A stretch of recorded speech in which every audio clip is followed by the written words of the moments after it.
ठीक, let's get started. चलिए, तो आज हम लोग स्टार्ट करने वाले हैं फर्टिलाइजेशन के साथ। किसके साथ? फर्टिलाइजेशन। ठीक, फर्टिलाइजेशन। तो फर्टिलाइजेशन हम लोग किस में देख रहे हैं? मैमेलियन में देख रहे हैं, मैमल्स में देख रहे हैं। ठीक, मैमल्स में। ठीक है, अगर मैमल्स में फर्टिलाइजेशन देखते हैं तो फर्टिलाइजेशन का अगर आपसे पहले डेफिनेशन पूछा जाए तो क्या बोलेंगे डेफिनेशन फर्टिलाइजेशन का? सिंपल सा डेफिनेशन बताएंगे कि fusion of male and female gametes, male and female gametes is called as fertilization। Fertilization. ठीक, fusion of male and female gametes is called as fertilization and it finally results into the formation of a zygote. ठीक, क्या बनता है? Zygote बनता है। ठीक, zygote का दूसरा नाम क्या होता है? जो दूसरा नाम होता है सिनकैरियोन। क्या नाम होता है? सिनकैरियोन। ठीक, जो कि एक डिप्लॉइड सेल होता है और male and female gametes both are haploid, that's why this is going to become a diploid cell. ठीक, तो देखो फर्टिलाइजेशन के अगर स्टेजेस की बात करें तो इसमें बहुत सारे स्टेजेस होती हैं। ठीक, मगर एक्चुअल जो स्टेजेस होती हैं वो केवल और केवल 5 होती हैं। कितनी स्टेजेस होती हैं? 5 स्टेजेस, टोटल 5 स्टेजेस होती हैं फर्टिलाइजेशन की। ठीक, फर्स्ट स्टेजेस, देखो एक कोड बताते हैं, कोड को याद रखना। CBEPF,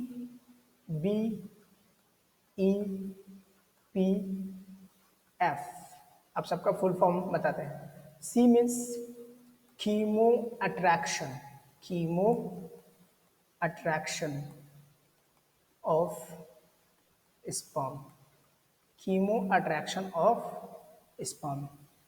B means binding of sperm, binding of sperm।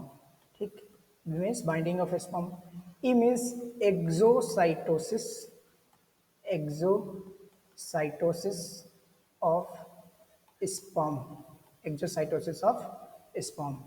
P means passage of sperm, passage of sperm। ठीक, F means fusion, fusion of sperm to secondary oocyte, to secondary oocyte। ठीक, तो ये total कितने stages हैं? 1 2 3 4 5, total 5 stages हैं। ठीक, chemo attraction of sperm, chemo attraction का requirement क्यों पड़ता है? देखो नॉर्मली जो यहाँ पे मैमल्स में कीमो अट्रैक्शन होता है ये स्पीशीज स्पेसिफिसिटी नहीं शो करता है, मतलब कि केवल इंटरनल फर्टिलाइजेशन है, एक तरीके का इंटरनल फर्टिलाइजेशन है। इंटरनल फर्टिलाइजेशन में किसी अदर स्पीशीज का स्पर्म तो आएगा नहीं।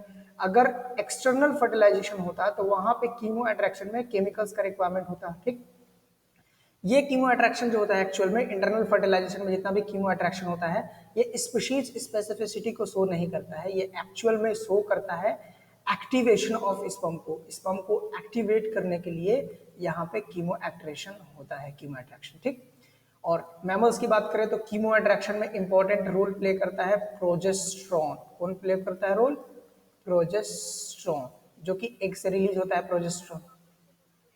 देखिए कीमो अट्रैक्शन, देखिए कीमो अट्रैक्शन का मतलब होता है स्पर्म को अट्रैक्ट करना with the help of chemicals. ठीक, तो केमिकल्स के थ्रू अगर स्पर्म का अट्रैक्शन किया जाता है तो इसको बोला जाता है कीमो अट्रैक्शन। ठीक, तो देखिए दो तरीके का फर्टिलाइजेशन होता है, एक इंटरनल फर्टिलाइजेशन होता है, दूसरा एक्सटर्नल फर्टिलाइजेशन होता है। इंटरनल फर्टिलाइजेशन और एक्सटर्नल फर्टिलाइजेशन में मेजर डिफरेंस ये होता है कि एक्सटर्नल को पहले समझो। एक्सटर्नल क्या होता है? एक्सटर्नल में जो भी स्पर्म्स होता है वो डायरेक्टली इन्वायरमेंट में सिक्रीट किया जाता है और वो इन्वायरमेंट में ही रहता है, एटमॉस्फेयर में प्रेजेंट लगता है। लाइक अगर हम एक एग्जांपल लेके समझे सी अर्चिन का, सी अर्चिन एक इनवर्टिब्रेट है, उसका एग्जांपल लें तो सी अर्चिन क्या करता है कि अपने स्पर्म्स को वाटर में रिलीज करता है। ठीक, तो ये जब स्पर्म्स को डायरेक्टली इन्वायरमेंट में रिलीज करते हैं तो इस स्टेप को बोलते हैं external fertilization. But human beings में, मैमल्स में कंडीशन अलग है, क्योंकि यहाँ पे स्पर्म डायरेक्टली वजाइना में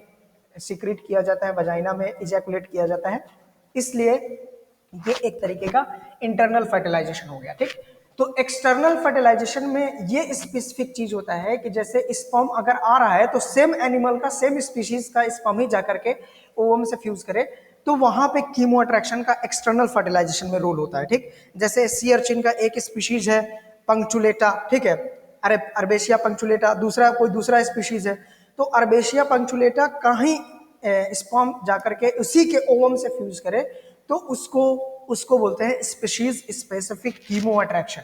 बट ह्यूमंस में ऐसा नहीं है, ह्यूमंस में एक ही स्पीशीज का वहां पे स्पर्म अवेलेबल है वेजाइना में, that's why there is no need of species specificity. ठीक, तो इसलिए इंटरनल फर्टिलाइजेशन में जो कीमो अट्रैक्शन होता है एक्चुअल में वो होता है एक्टिवेशन के लिए, स्पर्म की एक्टिवेशन के लिए रिस्पॉन्सिबल होता है। जैसे ओवम से एक हार्मोन रिलीज होता है, एक्चुअल में जो प्रोजेस्टेरोन है ओवम से नहीं रिलीज होता है, एक्चुअल में ये रिलीज होता है कहां से, प्रोजेस्टेरोन कहां से रिलीज होता है, प्रोजेस्टेरोन रिलीज होता है कॉर्पस ल्यूटियम से, है ना, कहां से रिलीज होता है, कॉर्पस ल्यूटियम से। तो कॉर्पस ल्यूटियम से जब निकलता है तो ये जाता किसके थ्रू है, फैलोपियन ट्यूब के थ्रू। तो फैलोपियन ट्यूब के थ्रू जब प्रोजेस्टेरोन जाता है तो वहां पे कहां पे पहुंचता है, फिर यूटेरस में पहुंचता है जहां पे स्पर्म प्रेजेंट है। तो फिर वहां से स्पर्म का एक्टिवेशन होता है और पता चलता है कि इस डायरेक्शन में जाना है। ठीक, तो ये हो गया एक पहली चीज, कीमो अट्रैक्शन का मतलब ये हो गया। उसके बाद स्पर्म जो आता है ओवम की सरफेस पे बाइंड करता है, इसी को बोलते हैं बाइंडिंग ऑफ स्पर्म।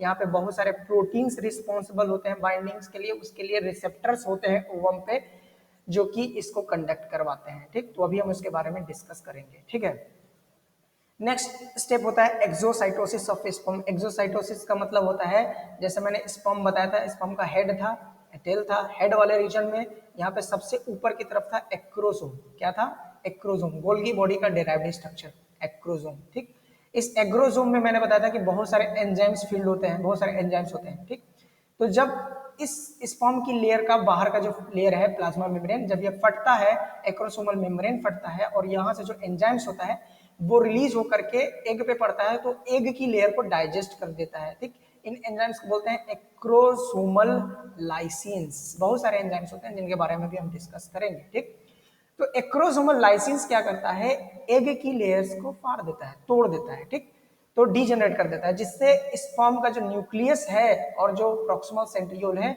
ये इजिली कहां जा सके, एग के अंदर जा सके। ठीक, तो इसको बोलते हैं एक्सोसाइटोसिस। ठीक, देन नेक्स्ट होता है पैसेज ऑफ स्पर्म। स्पर्म का जो ट्रांसफर होता है न्यूक्लियस का within the egg, that is called as passage of sperm. फिर फाइनली न्यूक्लियस जाकर के बाइंड करता है किससे, न्यूक्लियस जाकर के फ्यूज करता है एग की न्यूक्लियस के साथ। इस प्रोसेस को बोलते हैं फ्यूजन ऑफ स्पर्म। ठीक, और जब फ्यूजन हो जाता है स्पर्म का तो देखो, फ्यूजन ऑफ स्पर्म किससे होता है, सेकेंडरी oocyte से नहीं होता है, सॉरी यहाँ पे मैंने गलत लिख दिया, सेकेंडरी oocyte से नहीं होता है, फ्यूजन ऑफ स्पर्म होता है एग से। किससे होता है, एग से। जैसे ही स्पर्म, जैसे ये ओवम है, ये अभी है सेकेंडरी oocyte, अभी क्या है, ये सेकेंडरी oocyte है। ठीक, अब जैसे यहाँ पे स्पर्म आता है ना, जैसे बाइंड करता है स्पर्म और यहाँ पे ये इसकी लेयर जो होती है सेकेंडरी oocyte की टूटती है, ठीक उसी समय जो सेकेंडरी oocyte होता है इसमें माइटोसिस में, sorry meiosis two, meiosis meiosis second का जो मेटाफेज सेकेंड स्टेप रुका हुआ रहता है वो कंप्लीट हो जाता है और oogenesis कंप्लीट हो जाता है। सेकेंडरी oocyte जो होता है, secondary oocyte now been converted into an egg. किस में कन्वर्ट हो जाता है, एग में। तो अब जो फ्यूजन होता है वो फ्यूजन किसका है, एक्चुअल में वो फ्यूजन सेकेंडरी oocyte के साथ नहीं है, एग के साथ है। किसके साथ है, एग के साथ है। ठीक, fusion of sperm to egg. ठीक, बोलो सभी को क्लियर है ना, सभी लोगों को, एनी डाउट टू एनीवन?